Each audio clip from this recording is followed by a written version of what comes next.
Impact Family, impacting the world through healthy family. Shalom saudara-saudara, selamat malam, selamat berjumpa dalam Renungan Keluarga malam hari ini. Saudara-saudara, puji Tuhan, bersyukur karena di dalam Tuhan kita ada kasih. Dan kita hari ini akan melihat bagaimana prakteknya kasih yang keempat, ya.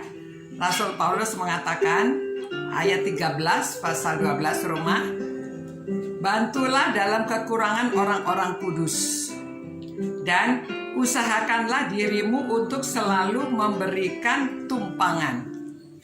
Saudara, zaman sekarang tidak gampang ya memberi orang tumpangan. Memang zaman COVID ini kita tidak terima tamu, tidak ada orang yang datang menumpang. Tetapi saudara, maksudnya ayat ini menjelaskan ya kapan saja dalam keadaan biasa kita membantu orang-orang kudus, orang-orang yang melayani Tuhan, para misionaris atau hamba-hamba Tuhan yang diutus untuk melayani di mana saja.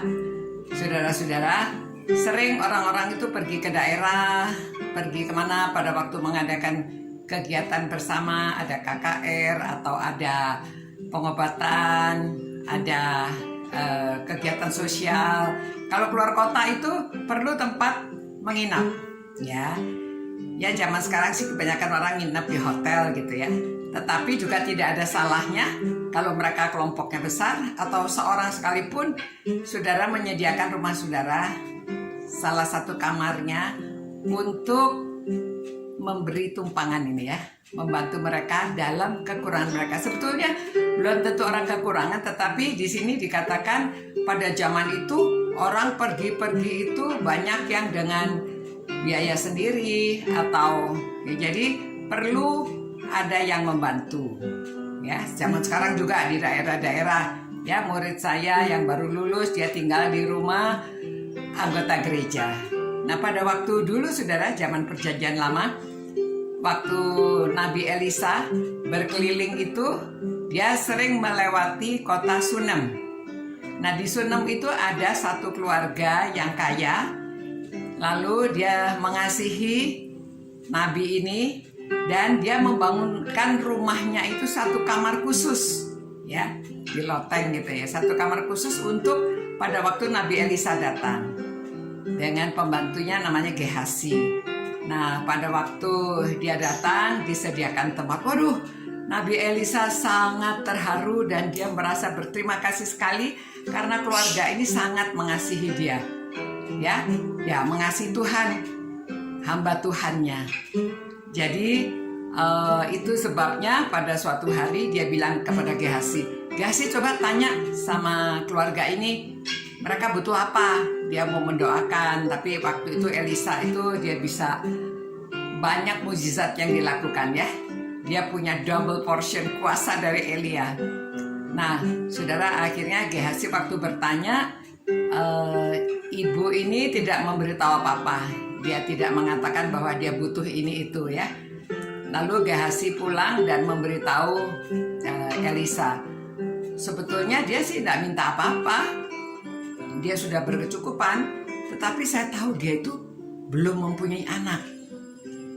Lalu disuruh panggil ibu ini, keluarga ini waktu dipanggil dan Elisa memberitahu, nanti tahun depan kamu akan menggendong anak. Wah, kaget ya. Wah, Nabi jangan cuma janji-janji aja loh. Benar, karena mereka sudah agak tua dan mereka belum mempunyai anak. Terus akhirnya benar, tahun depannya mereka mempunyai seorang anak. Wah, senang sekali. Nah saudara-saudara, itu hadiahnya ya, hadiahnya. Kita memberi pertolongan bukan supaya dapat sesuatu, tetapi Tuhan membalaskan perbuatan baik kita kepada orang lain. Jadi saudara, Rasul Paulus mengatakan bantulah orang kudus di dalam kekurangannya. Usahakan dirimu untuk selalu memberi tumpangan. Walaupun tidak mudah, saudara-saudara, tetapi maksudnya kita supaya terbuka menerima hamba-hamba Tuhan atau memberikan bantuan kepada pekerjaan-pekerjaan pengabaran Injil. Ya, oke saudara-saudara, kita bersyukur karena kita juga dulu saya karena utusan Injil ya yang memberitakan Injil pada saya sehingga saya diselamatkan. Nah, banyak juga kita lihat bahwa kita juga kenal Tuhan Yesus. Ada yang kenal sendiri baca Alkitab, tetapi banyak juga yang karena pelayanan hamba-hamba Tuhan. Jadi di sini khususnya Rasul Paulus menekankan supaya kita terbuka membantu hamba-hamba Tuhan, membantu pelayanannya, atau di gereja kita bisa mengumpulkan uang di pos pengabaran Injil ya, supaya Injil dapat dikabarkan dan orang-orang dapat diutus untuk mengabarkan Injil kemana-mana mereka pergi. Mari kita berdoa. Tuhan, terima kasih ya Tuhan, bahwa kasih itu menolong orang dalam kekurangan dan juga memberi tumpangan. Berilah kami hati yang terbuka, murah hati, yang rela menolong pekerjaan. Ya Tuhan, sebetulnya bukan menolong, tapi itu adalah suatu hak istimewa supaya kami dapat memberikan untuk pekerjaan pengabaran Injil dan juga menolong orang yang memerlukan. Dalam nama Tuhan Yesus kami berdoa, dan Tuhan berkati setiap orang yang merenungkan firman-Mu ini. Haleluya. Amin. Saudara-saudara, sampai berjumpa pula. Kita jangan jemu-jemu, cinta Tuhan, cinta firman-Nya, dan kita mengasihi sesama. Selamat malam, selamat beristirahat. Ciao.